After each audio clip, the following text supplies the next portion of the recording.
विकृतियों को दूर करने से प्रशस्त होगा सामाजिक एकता का मार्ग, गोरखपुर में बोले सीएम योगी आदित्यनाथ। मुख्यमंत्री ने कहा कि जब समाज बिखरा होता है तो सोमनाथ मंदिर टूटता है, अयोध्या में राम मंदिर अपवित्र होता है। जब समाज एकजुट होता है तो अयोध्या में भगवान राम के भव्य मंदिर के निर्माण का मार्ग प्रशस्त होता है। हम समाज से विकृतियों को दूर कर सामाजिक एकता का मार्ग प्रशस्त कर सकते हैं, यह हमारा दायित्व है। और महाराणा प्रताप की प्रेरणा भी सीएम ने किया महाराणा प्रताप की प्रतिमा का अनावरण। सीएम योगी शनिवार की शाम तारामंडल रोड स्थित क्षत्रिय भवन प्रताप सभागार में महाराणा प्रताप की अश्वारोही प्रतिमा का अनावरण करने के बाद कार्यक्रम को संबोधित कर रहे थे। उन्होंने कहा कि जाति संगठनों को जाति विशेष का संगठन के बनने की बजाय सामाजिक संगठन बनकर समाज व देश को एकजुट करने के लिए समाज की कुरीतियों विकृतियों को दूर करने का बीड़ा उठाना होगा। इस कार्य के लिए महाराणा प्रताप आदर्श रूप में है, जिन्होंने भील, बीना, थारू जनजातियों के साथ जोड़कर स्वदेश व स्वधर्म के लिए अपना सर्वोच्च बलिदान दिया। देश व धर्म के लिए महाराणा प्रताप, वीर शिवाजी, गुरु गोविंद सिंह व ऐसे ही अनगिनत नायकों के बलिदान की प्रेरणा से नई पीढ़ी को दीक्षित करने की जरूरत है।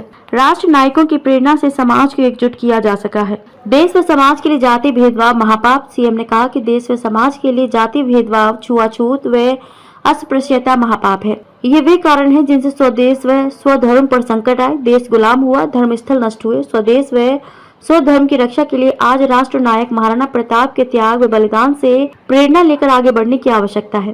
देश व समाज की एकजुटता के लिए जाति भेदभाव, अस्पृश्यता को तिलांजलि देना हम सब का दायित्व होना चाहिए। उन्होंने कहा कि कोई भी संगठन जातिवाद के लिए काम करने की बजाय समाज से बाल विवाह, शराबखोरी व बालक बालिका में भेदभाव जैसी विकृतियों को दूर करने के लिए काम करने वाला होना चाहिए। यही महाराणा प्रताप के बलिदान के प्रति कृतज्ञता ज्ञापन का माध्यम भी होगा।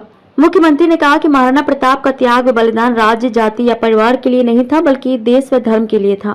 संधि के लिए अकबर द्वारा भेजे गए राजा के साथ उन्होंने इसलिए भोजन करने से मना कर दिया कि उन्हें देश के प्रति स्वाभिमान से समझौता करना गवारा नहीं था। स्वदेश व स्वधर्म की लड़ाई में उन्होंने तमाम दुर्ग व किले वापस जीतकर सनातन धर्म व भारत का स्वाभिमान बढ़ाया। इस लड़ाई में उनकी सेना, उनके घोड़े चेतक, भामाशाह, सेनापति पूंजा, भील तथा मीणा जनजाति समाज का योगदान था। सीएम ने कहा कि जाति संगठनों को यह दायित्व निभाना होगा कि वे सामाजिक चेतना जागृत करते हुए गरीबों, वंचितों के कल्याण के कार्यक्रमों से जुड़े, उन्हें शासन की योजना का लाभ दिलाएं। गरीब बच्चों के लिए छात्रावास व शिक्षा की व्यवस्था करें। महाराणा प्रताप की स्मृतियों से जुड़े लोगों को जोड़ने, जनजाति पीड़ा के साथ खड़े होना और उनके उत्थान की लड़ाई में साथ देना हम सब का दायित्व होना चाहिए।